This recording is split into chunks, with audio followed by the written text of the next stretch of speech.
True life is not fellowship, it's discipleship. It's not living, it's life. It's not religion, it's kingdom.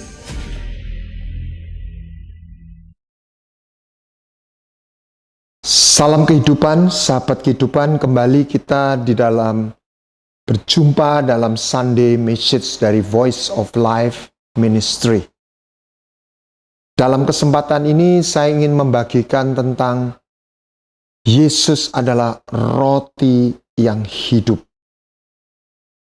sekaligus Allah yang memberikan jubah yang baru kepada kita. Tapi sebelumnya mari kita berdoa. Bapa, kami datang kepadamu.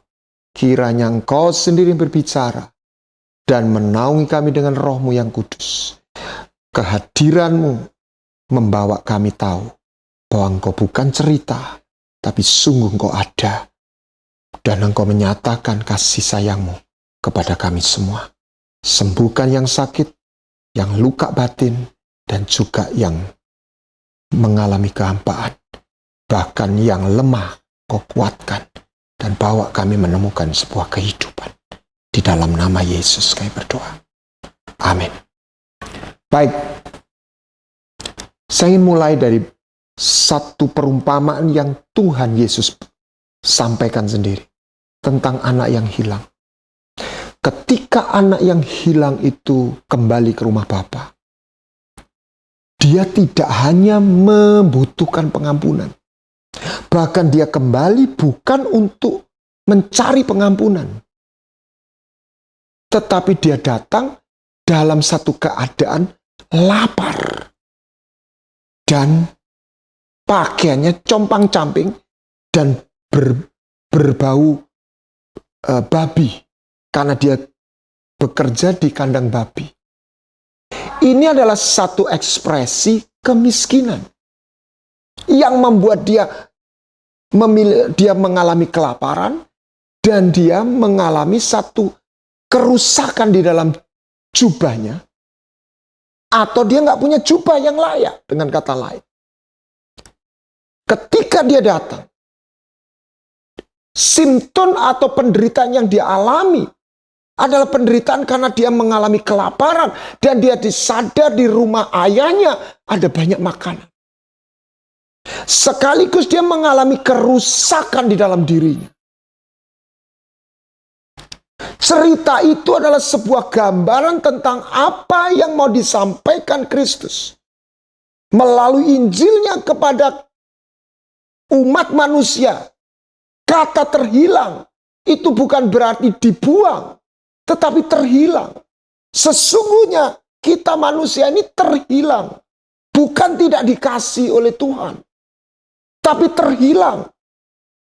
Karena kehadiran dosa itu memisahkan kita dengan dimensi surga yang dimana seluruh suplai itu terjadi. Disediakan. Nah, waktu Kristus menyelesaikan puasa 40 hari, dia datang dengan kuasa roh.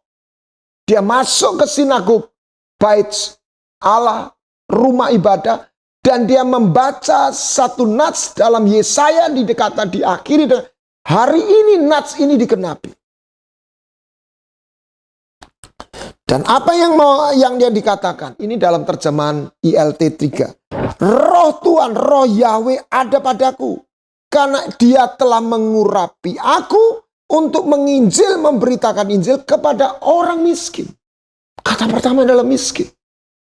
Dan miskin ini membawa orang kepada dua simptom tadi. Kelaparan dan ketiadaan pakaian yang layak. Atau telanjang. Dan dia mengutus aku untuk menyembuhkan orang-orang yang hancur hatinya. Kehilangan martabat. Kehilangan nilai diri, kehilangan dirinya. Mengkhotbahkan pembebasan bagi tawanan, penglihatan bagi orang-orang buta, mengutus pembebasan atau kebebasan bagi orang-orang yang tertindas. Itu yang dialami oleh anak yang hilang. Hari ini orang terjebak Bahwa berita Injil adalah berita Yesus mati untuk mengampuni dosamu. Pengampunan dosa itu membawa pendamaian, membawa poin kontak, dipulihkan. Sehingga melalui itu, apa yang kita butuhkan, apa yang rusak itu dipulihkan. Saya setuju, tanpa pengampunan, maka tidak ada kontak. Oleh sebab itu hal pertama yang diterima oleh anak yang hilang adalah pengampunan. Bagaimana Bapa itu lari memeluk dia. Dan mengampuni, artinya mengampuni. Tetapi pada saat itu kerusakan itu masih tetap ada. Kelaparan itu masih ada. Oleh sebab itu, apa yang dilakukan Bapa? Dia membawa lembu. Bawalah lembu yang terbaik, anak lembu yang terbaik. Disembelih di depan dia. Dua arti. Kata korban sembelian, disembelih di depan dia, adalah sebuah pemulihan untuk sebuah pengampunan. Bukan hanya berhenti pengampunan, tapi pemulihan hubungan. Pemulihan sebuah status. Apa bedanya, Pak? Absalom itu diampuni oleh Daud. Tetapi Absalom tidak mengalami pemulihan hubungan. Akibatnya Absalom tetap merana sekalipun dia tidak dihukum. Yang saya mau sampaikan, berita Injil, di mana salah satu yang Tuhan taruh dalam hidup saya dalam melakukan pemberitaan tentang hati Bapa. Dan saya bersungguh-sungguh kagum dengan apa yang Tuhan nyatakan kepada anak-anak muda. Saya tidak melihat sebuah pelajaran agama. Saya tidak melihat sebuah perjumpaan dengan dewa. Saya melihat satu kehadiran yang real di mana Bapa menyatakan hatinya. Dan anak-anak muda itu tidak bertemu dengan sebuah agama atau doktrin yang baru. Dia mengalami sebuah perjumpaan. Satu pelukan dari Bapa sendiri. Dan seperti anak yang hilang itu, Bapa tidak berhenti dalam pengampunan. Bapa memberi hidangan, korban sembelian, pemulihan hubungan. Bukan hanya diampuni, tetapi hanya sebagai pegawai atau sebagai budak. Tidak dihukum. Lebih daripada itu. Dan di situ anak yang hilang mengalami sebuah hubungan perjanjian. Arti yang kedua dengan menyembelih anak lembu, itu adalah sebuah hidangan yang lezat. Anda bayangkan, anak yang hilang itu dia sampai pulang karena dia begitu lapar. Dia begitu lapar hingga waktu dia bekerja di kandang babi. Makanannya babi ampas itu dia mau makan. Ketika dia lapar, barang yang kotor dia mau makan. Kenapa? Lapar. Kelaparan itu memperbudak dia. Membuat dia nggak punya pilihan. Itulah keadaan kemiskinan. Kemelaratan. Ketelanjangan, ketiadaan jubah. Kelaparan, kemelaratan, kelaparan dan ketiadaan jubah. Atau jubah yang najis. Itu yang dialami oleh anak yang hilang. Dan apa yang dilakukan ayahnya? Pemulihan hubungan. Diberikan hidangan. Diberi jubah yang baru. Apa yang terjadi ketika orang kelaparan? Dia bisa melakukan apa saja. Oleh sebab itu banyak anak muda, remaja diperbudak oleh narkoba dan seksual, dosa seksual. Kenapa? Karena dia tidak menemukan cinta. Sementara banyak pemberitaan Injil atau agama, paradigmanya adalah sebuah moralitas. Perintah-perintah untuk hidup kudus. Bukan berarti itu salah. Tetapi pada saat orang anak lapar, itu hal pertama yang harus dia terima adalah makanan. Itu sebabnya Yesus berkata, akulah roti. Tidak ada nabi masuk, tidak ada pendiri agama memberitakan bahwa dialah makanan. Semua berita agama pada umumnya adalah berita tentang benar dan salah. Sementara anak yang hilang, persoalannya bukan benar salah, lebih daripada itu. Dia sadar dia salah. Aku sudah berdosa. Tapi masalahnya dia mengalami kematian, kerusakan. Bukan hanya dia bersalah, sehingga dia tidak hanya butuh diampuni. Dan Bapa tidak hanya menyediakan pengampunan. Bapa menyediakan pengampunan, pendamaian. Bapa memberikan makanan supaya dia nggak lapar. Bapa memberikan pemulihan status. Dia hanya minta sebagai pegawai. Dia terima bukan hanya sebagai pegawai, tapi sebagai anak Bapa. Itulah berita Injil. Itu yang mau disampaikan kepada Anda dan saya. Anda bisa lihat apa yang terjadi ketika orang mengalami kelaparan. Ada banyak remaja.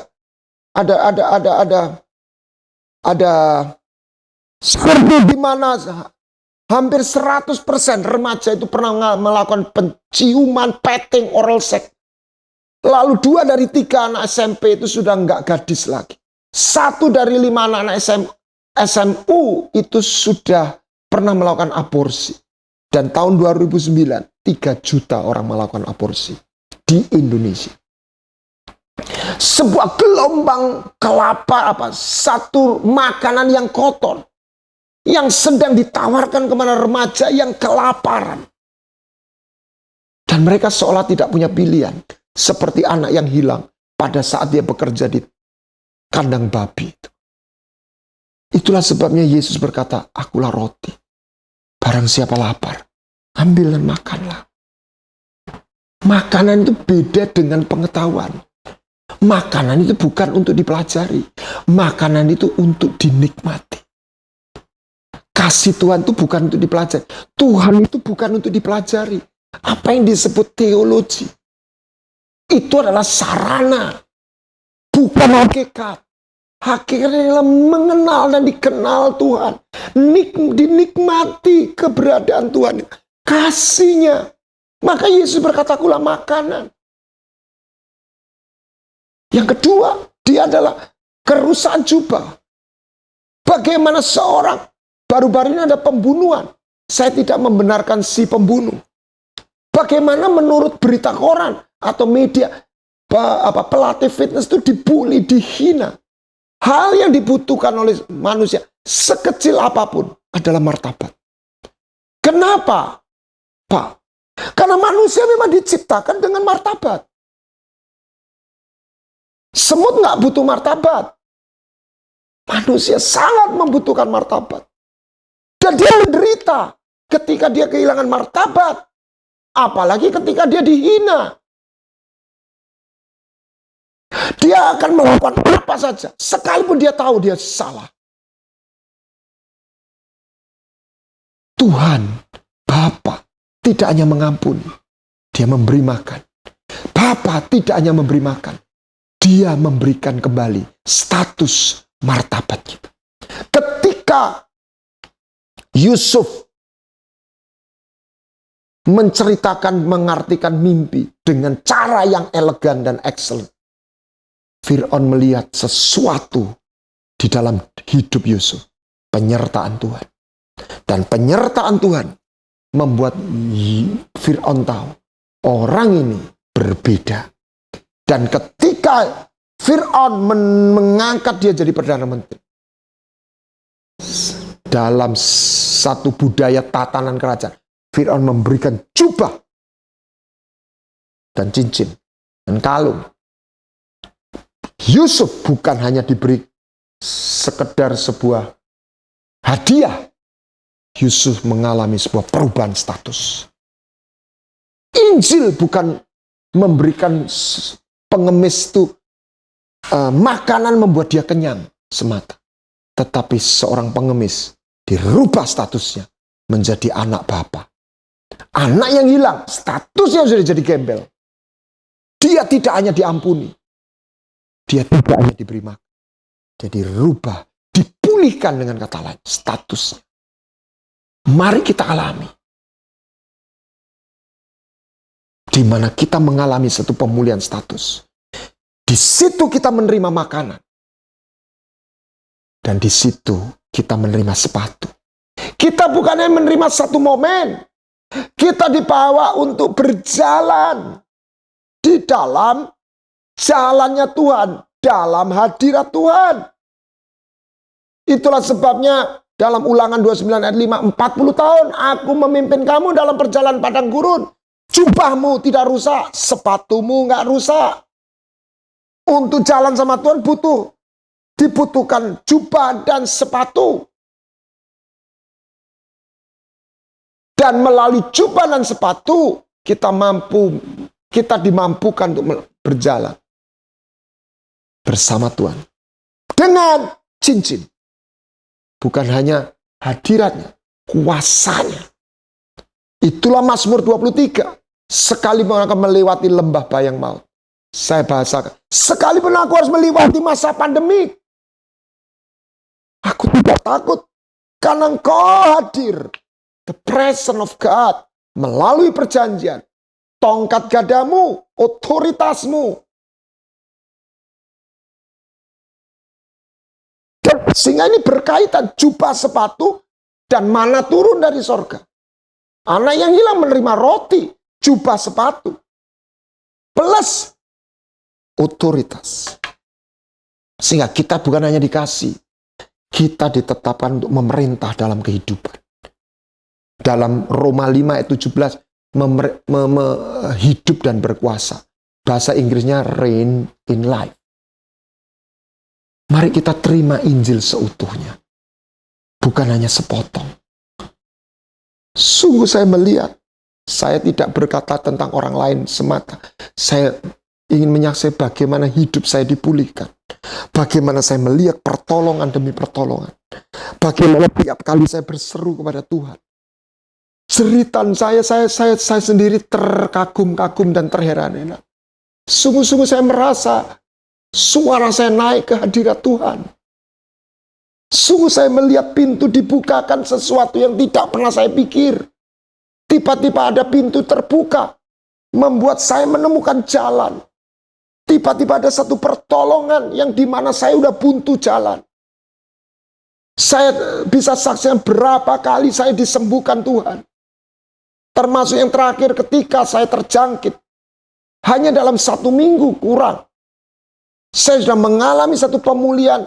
Dan hari ini bukan saya hanya sembuh. Saya pulih 100%. Saya tidak mengalami simptom apapun. Saya tidak katakan mereka yang mengalami simptom bukan berarti tidak dikasih Tuhan. Tapi biarlah kita melihat Tuhan itu menyediakan sesuatu yang utuh. Bukan hanya sepotong. Sehingga kita bukan hanya menemukan pengampunan, kita menemukan kehidupan.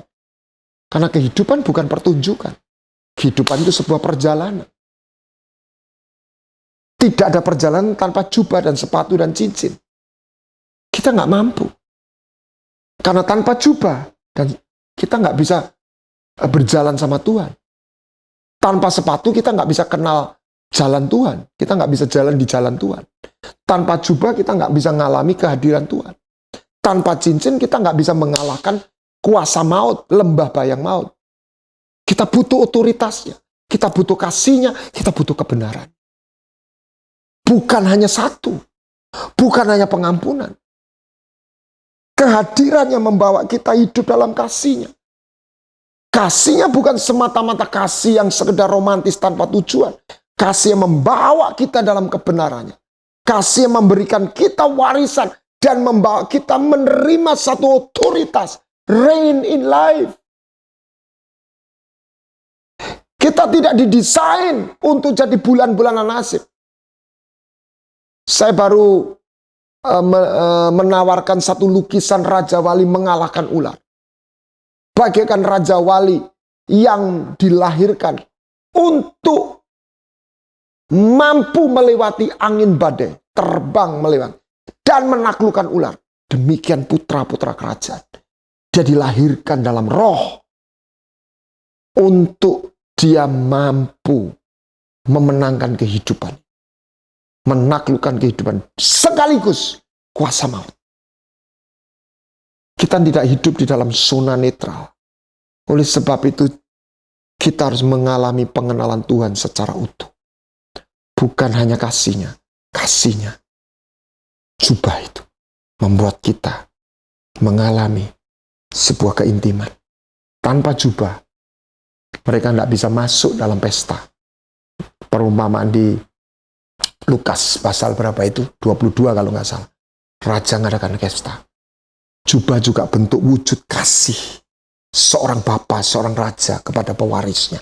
Seorang bapa kepada anaknya. Seorang Yakub kepada Yusuf.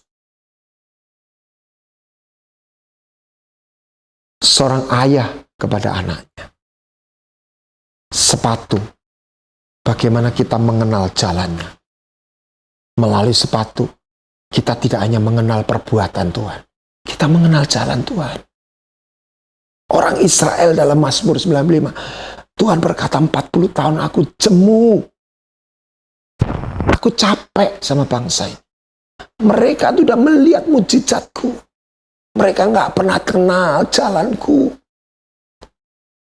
Sehingga mereka harus mati di padang gurun tanpa masuk dalam tanah perjanjian, warisan yang aku sudah sediakan. Dan anak yang menerima cincin. Mereka yang berjalan sama Tuhan, yang setia dalam perkara yang kecil, mereka akan diberi kepercayaan, otoritas untuk memerintah bersama Kristus. Bukan di dunia yang akan datang semata, tetapi dalam kehidupan kita. Anda akan lihat ada satu jenis, satu bidang otoritas yang Tuhan letakkan di dalam hidup kita. Kita diberi otoritas untuk mematahkan kuasa-kuasa maut yang tidak seharusnya itu hadir dalam hidup kita. Mari kita terima Injil yang utuh. Saudara yang hari ini sahabat kehidupan Anda mengalami sakit. Saya percaya kesembuhan itu adalah bagian yang natural, supranatural yang natural di dalam hidup anak-anak Tuhan yang percaya. Sebuah jalan kemakmuran itulah sesuatu yang supranatural, yang natural juga. Perlindungan, otoritas untuk kita berkata, pergi dan keluar dari hidup saya. Itu boleh kita kerjakan ketika kita menerima jubah. Sehingga kita mengikat perjanjian dengan Tuhan. Kehadirannya itu membuat kita berbeda. Membuat kita menjadi orang-orang yang walk with God. Bukan hanya diampuni, sekali lagi. Percayalah, Yesus tahu kita tidak hanya butuh pengampunan. Pengampunan adalah sarana untuk kita mengalami sebuah sesuatu anugerah kerajaan yang sudah Tuhan sediakan di dalam hidup kita. Biarlah yang sakit mengalami kesembuhan, yang susah, yang patah hati, yang telanjang, yang lapar, ada cinta, ada air yang engkau boleh minum dengan cuma-cuma. Sahabat kehidupan, ada pakaian jubah yang baru. Engkau bukan budak, engkau bukan orang yang dibuang, engkau bukan orang yang dikutuk, engkau bukan orang yang lahir untuk melihat nasib jelek. Engkau adalah anak Bapa yang disayang Bapa. Engkaulah orang yang dimana Tuhan berseru, Yerusalem, Yerusalem, betapa aku rindu mengumpulkan kau seperti induk ayam mengumpulkan anak-anaknya. Dan tidak seperti orang Yahudi saat itu. Biarlah kita berkata, Bapa, aku mau. Karena dalam hadiratmu, dalam kasih sayangmu, aku melihat kehidupan itu. Jangan pernah ambil kehadiranmu dalam hidupku. Dan berikan jubah itu kepadaku. Kenakan sepatu sehingga aku berjalan. Dan kenakanlah cincin sehingga aku hidup dalam otoritas. Dan di atas dari semuanya itu, nama Tuhan dimuliakan di dalam hidup kita. Saatnya kita sebagai gereja, anak-anak kerajaan, menemukan hal ini. is a covenant.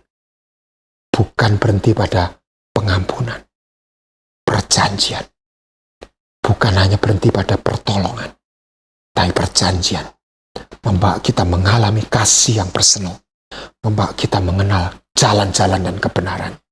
Membawa kita mengalami dan menerima kuasanya. Kiranya Tuhan menguatkan kita semua.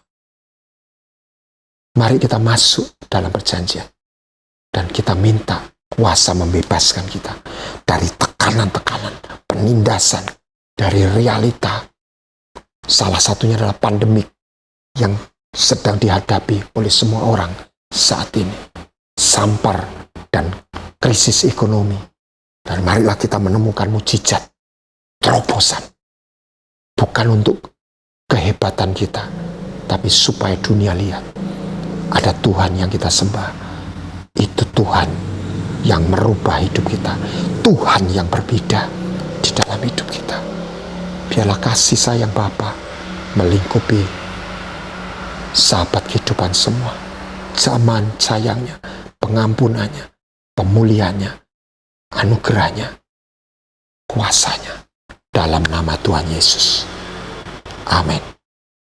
Mari kita berdoa. Bapa,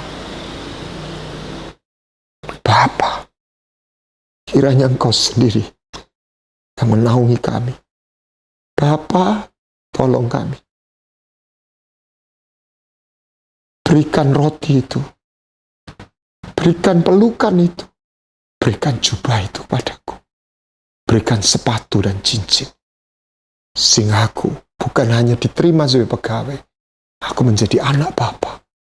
Anak-anak kerajaan yang berjalan dengan jubah, sepatu, dan cincin. Dan memerintah bersama. Bapa, aku tidak ingin mengecewakan Kau. Aku rindu mengalami rahasia dan anugerah ini. Dan biarlah itu boleh dialami. Setiap sahabat kehidupan yang mendengarkan pesan pada saat ini. Di dalam nama Yesus Kristus. Amin. Tuhan Yesus memberkati. Amin.